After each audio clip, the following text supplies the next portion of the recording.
Russia is expecting a significant increase in gasoline and diesel prices as the Kremlin plans to abandon the linking of retail fuel prices to consumer inflation and switch to a composite pricing index. This was reported by the Foreign Intelligence Service of Ukraine. According to the SVR, the Putin regime decided to introduce this innovation for several reasons. First, many Russian energy facilities failed in 2025.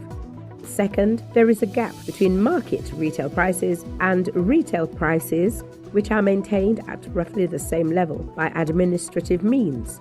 Third, there are Western economic sanctions in place. Once Russian authorities stop linking retail fuel prices to consumer inflation, gasoline and diesel prices will begin to increase significantly. Until now, gasoline prices in Russia should not rise faster than inflation, at least according to unofficial Kremlin directives. Experts predict that gasoline prices in Russia will increase by approximately 15% over the next 2 years, perhaps even more. It's worth noting that in 2025, Russia was gripped by a serious fuel crisis. This was exacerbated by strikes by the Ukrainian armed forces on refineries supplying fuel to the Russian occupation army in Ukraine. Furthermore, Russian refineries are backward in technology and production structure. Matters reached the point that in September, the Kremlin banned gasoline exports. Russia is forced to sharply increase its gasoline purchases from Belarusian companies.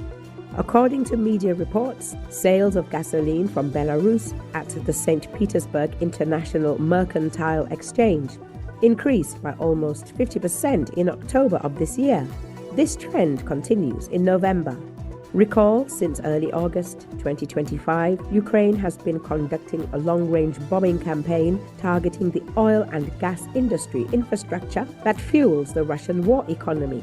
This air offensive has proved highly successful, leading to reduced export revenues and gasoline shortages across Russia.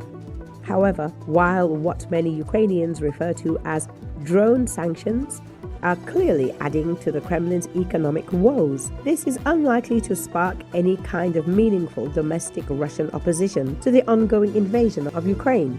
While the Kremlin is understandably eager to conceal the scale of the damage caused by Ukraine's energy sector attacks, there can be little question that the strikes conducted in recent months are bringing Putin's invasion home to ordinary Russians. In early October, the Paris-based International Energy Agency downgraded its outlook for Russia and assessed that the impact from Ukrainian drone strikes will suppress Russia's refinery processing rates until at least mid-2026. Meanwhile, car owners across Russia are being forced to queue for gasoline amid supply issues not witnessed since the dark days of the early 1990s. The current wave of fuel shortages is undermining Kremlin efforts to shield the Russian population from the negative consequences of the war in Ukraine. Putin has been careful to limit the impact of the invasion on ordinary Russians, with military recruitment concentrated on disadvantaged regions of the country, prison populations, and financially motivated volunteers. This approach is very much in line with the unwritten social contract that has evolved during the 25 years of Putin's reign, whereby he offers the Russian public higher living standards in exchange for curtailed personal freedoms and political passivity. Under these circumstances, it is not out of the question that gasoline protests will once again sweep across Russia.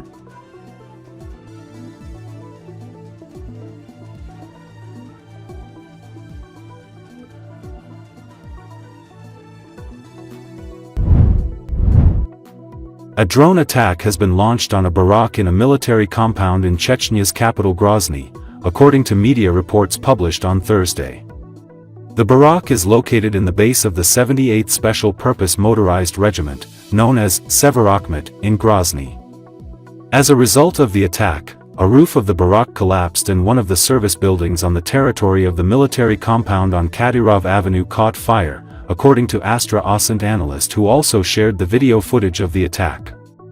Video showing explosion and fires being shot has been shared in social media.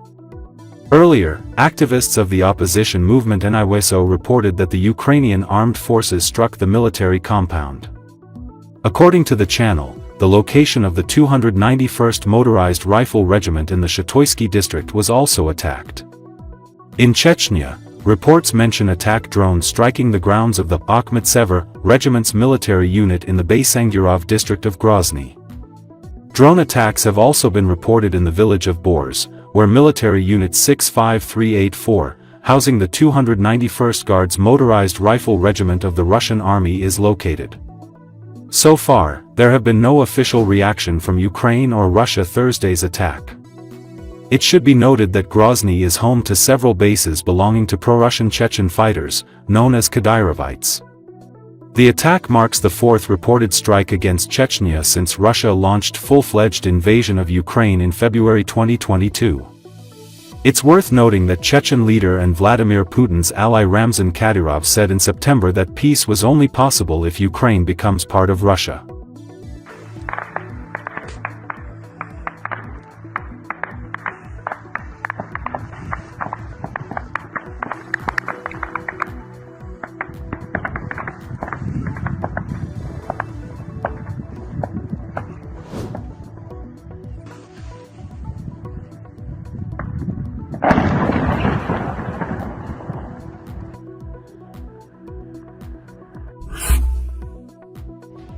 Defense forces of Ukraine destroyed two extremely rare aircraft in Taganrog.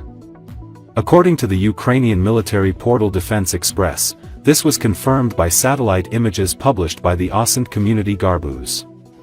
In particular, the post-attack image shows the extensive damage to the unique experimental A-60 aircraft, which carries a combat laser. It is noted that the second aircraft destroyed is also extremely rare, an A-100.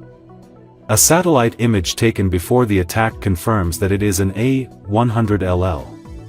Analysts explain that the A-100LL is essentially a ground test bed for all A-100 systems. It is where a whole range of testing and evaluation work for the equipment for the actual aircraft will be conducted.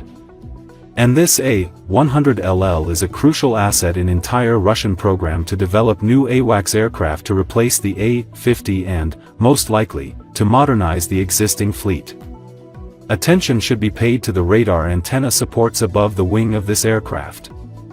This directly indicates that this is not just an IL-76, but an aircraft with long-range radar detection.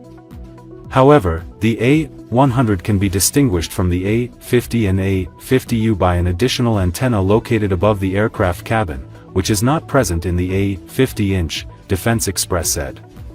Defense Express emphasized that without such a test rig, all of these projects would be significantly delayed, which is why the enemy's losses following the loss of the A-100LL in Russia are significantly greater than the loss of the aircraft.